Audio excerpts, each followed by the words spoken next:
you guys, this is Professor Vitt coming to you on your final presentation. So this is the last thing that you're going to have to do for the class. It's going to be worth approximately 10% of your final grade. Your job is going to be to become a modern truth detective and try to analyze something from a skeptical viewpoint for the last for this project. Remember, I'm not going to be concerned ultimately with your own personal beliefs, but for purposes of this project, go ahead and try to analyze this from a skeptical perspective. In other words, attacking it, being skeptical about claims, requiring greater evidence or requiring greater justification for an extraordinary claim.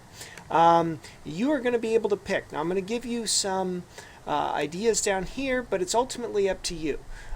Whatever you do, please do not spend any money for this project at all. Now, I encourage you, if you can go encounter the extraordinary claim in person, but please be smart. Don't give out any personal information to anyone. You don't go to a psychic and pay a psychic $100 or something like that. Don't give anyone any personal information. Don't break the law. Oh gosh, there's this house that's haunted in my neighborhood. It's abandoned, and so we're going to go there at 3 in the morning and we're going to see if it's haunted. Please don't do that. Be safe, whatever you do.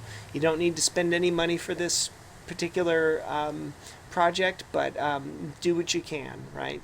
Okay, you can choose any of the following topics. There's a great one called the Black Knight satellite. I leave that to you to Google. It's very eerie. A satellite that's been orbiting the Earth for 13,000 years.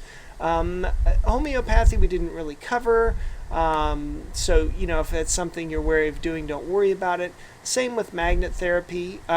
We talked a little bit about UFO abductions. You could look at those. You could look at different UFO sightings. I would limit yourself to one of these 3 options because they'll be popular enough that there'll be enough material for you to find.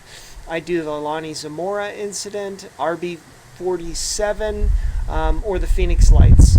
Alternatively, you could do crystals, and here I was thinking you could investigate the claims regarding the Skull of Doom. Again, I leave it as a Google for you. You could Google reptoids. That's also reptilians. It's a conspiracy theory. You can do communicating with the dead. We covered a little bit of that in class. You could do near-death experiences. You could do ghosts. We've done a little bit of that already in class. Conspiracy theories. Now there, we've already covered a couple, so you'd want to be careful. You could do Man on the Moon, the Illuminati, black helicopters, etc. You could do something in cryptozoology. Remember, that's unusual animals. So that could be the chupacabra or the Mongolian death worm, the Loch Ness monster, the orang pendek. What are you going to be turning in? You're going to be turning in a Microsoft PowerPoint presentation, or you're going to be turning in a Google Slides presentation. Now, where do you get that stuff? Google Slides is free. You just click on that link and you can sign up for Google. It's a free service. I don't get any money from you signing up for it. There's absolutely no incentive for me to get you to sign up for it. It doesn't matter. You're welcome to use PowerPoint if you would like. Okay, now Google Slides. Let me just show you really quickly if I can pull it up. Watch, I won't be able to do it. Let me see if I can. Okay, so I did actually locate this. Let me just show you how to do it. If you have Google Slides, once you get your slide ready to go, you go to File, and then you go Publish to the Web, and then it gives you up. You can do a link, you can do etc. etc. You want to do a link, and then you would just hit Publish, and it'll give you it'll give you a link, and then you'll send me that link. So let's head back to where we were. Okay, so there's Google Slides. That's an easy way you can publish and send me the link, or you can upload the Microsoft PowerPoint file. How many slides does this have to be? Okay, that depends on how much information you put on each slide. Now, I've given you an outline, and really the outline should drive your presentation rather than the other way around. So don't say, oh gosh, he told me I need 15 slides and I've only done 14. Instead, I would recommend you use this bit as a little, ooh, it's getting a little bit windy here. Ooh. Okay, I would use this outline as a guidepost to help you generate all the content that you need. So you're going to pick your claim, and Pick from one of these. If you find something else you want to do, email me and I'm happy to approve it and you can move forward. So you'll state the claim exactly, you'll be specific. So there is a prehistoric beast living in the Loch Ness or something like that, right? You want to be specific. Then you want to tell me a little bit about the background of the claim. Give me the historical and social context. Is it part of a larger category or trend? How long has it been around? Have there been any lawsuits surrounding this issue and so forth? Then you're going to roll up your sleeves and examine the evidence for the claim. Is the evidence a story? If it is a story, is it something that we can investigate? Can we verify whether or not this is true or not? Could we still talk to this person? Are they talking about things that would have some physical corroboration? Some type of impartial verification. Is there any reason that the evidence should be disqualified? So this could be something involving perception or expectation, confirmation bias, or the background of backfire effect. You might also find that the supposed phenomena rests upon an argument fallacy, maybe an argument from ignorance, maybe an appeal to emotion, etc. Then the next thing you're going to do is consider whether or not there are any alternative hypotheses. So is there any other thing that might explain the phenomena? So I don't want to spoil it, but for instance, the Black Knight satellite has some alternative hypotheses, things that could be or had been that would sort of explain it for us, what it is that we think we're dealing with. Then you're going to rate each hypothesis. I'm not as concerned with number 5. We don't do as much about this, but here I would just focus on simplicity, and by that I mean Occam's razor.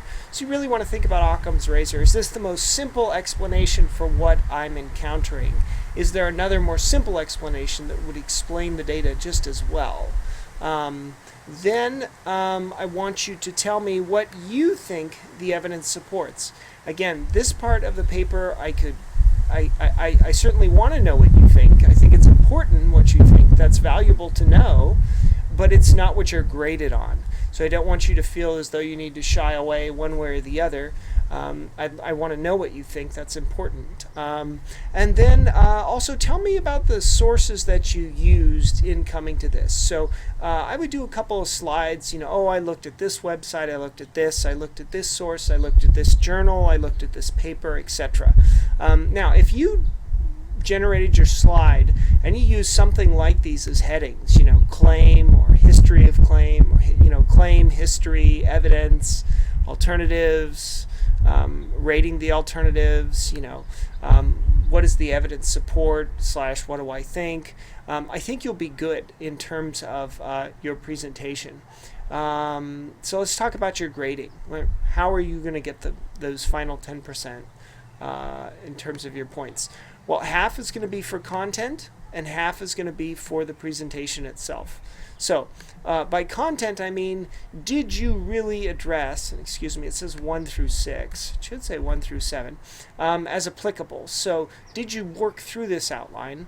And that's really, by the way, this outline is just a fancy way of saying read chapter 7, pages 222 to 226. It is exactly the same thing. I just broke it down for you to make it a little bit easier.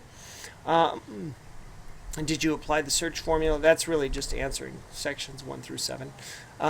Did you have enough information? And then lastly, your presentation. Is your presentation typo free? Is it grammatically correct? Does it look professional? I am not an amazing graphic artist. I do my best, but I know some people are amazing when it comes to presenting a presentation and making it look fantastic. I'm not as concerned with that as long as it's, marginally fine, really, does it all kind of hold together. So that part there, I'm more concerned with typos and grammatical errors and whether or not the parts all fit together. So, okay, that should solve it for you guys. That's all you're going to need to do. Remember, you get to pick your topic, so make it something fun. These are the following topics I suggest. If you have something else you want to do, email me for that, and that's fine too. Okay, you guys, I really look forward to seeing your final presentations. Thanks.